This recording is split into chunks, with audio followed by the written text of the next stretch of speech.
had the pleasure of getting to interview Mike Greene over at Realitone. Caught up with him at the NAMM show, and I got to ask him what his favorite library he's developed for Realitone has been. That would probably be the banjo. The banjo I was going to give away for free. The thing about banjo is you start playing it and you never sound like your banjo because the patterns don't sound right, or rolls is what a banjo player would call it. So I thought, I want to make it so that people can play a chord and then it will make it sound like a banjo. It'll be much more useful that way. So I figured out a way to make a pattern player. And then I thought, you know what would be kind of cool with this? Animation. I added the hillbilly, and I thought, you know, if he like stomped his foot and moved his fingers, and like as you go up the fretboard, if he did that, I thought, wouldn't it be kind of cool if he had a dog? The interesting thing is my bestseller. I then asked Mike about the obstacles he overcomes as a developer and what the most challenging library he's worked on has been. That's an easier question. Realivox Blue. Realivox Blue, for people who don't know, is a library with a word builder. You can click on consonants and vowels to make words and phrases. So to make that work, there's a lot of things involved in it that people wouldn't expect. As doing those extra things, it's basically discovering those things is what made it particularly challenging.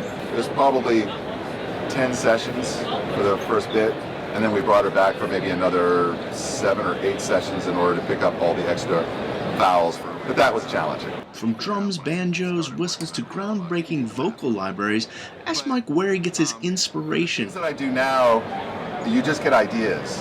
I want to do a harmonica library. My son is a really good finger-picking guitar player, so I thought that would be pretty cool. I mean, if you had a library that could do that. We haven't released that yet, but you know, it's an idea that you have. The vocals I just find really interesting. I just enjoy the mechanics of figuring it out. The reason why we haven't had updates on Blue or why we haven't finished the Realivox Men is because I've actually just enjoyed, you know, coming up with applications. I've written an application in Python that will streamline the recording and editing process, and in fact make the libraries better. I just enjoy that kind of stuff.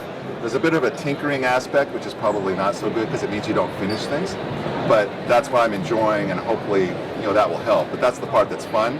The challenge is definitely part of the inspiration. Or also just things that just an idea pops. With the drum library that we just released, Realidrums, it has this pattern player.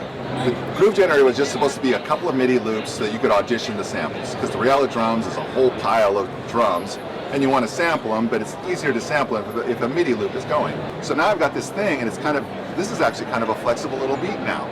Wouldn't it be cool if I also made it so what if you want a more complex beat?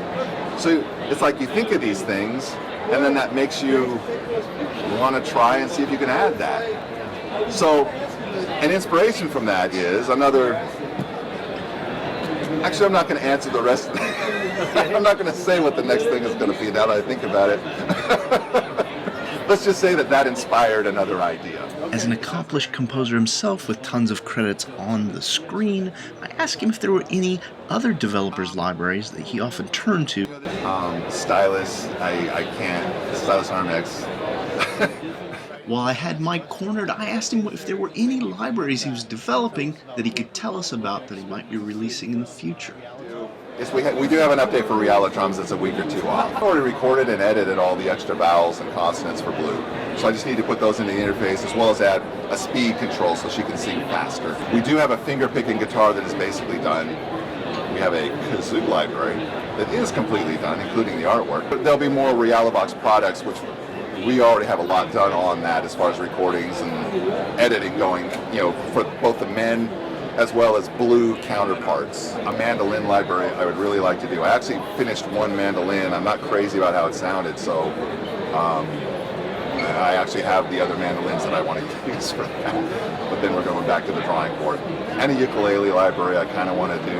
I haven't started that, but I would like to do that. You know, there's no shortage of ideas.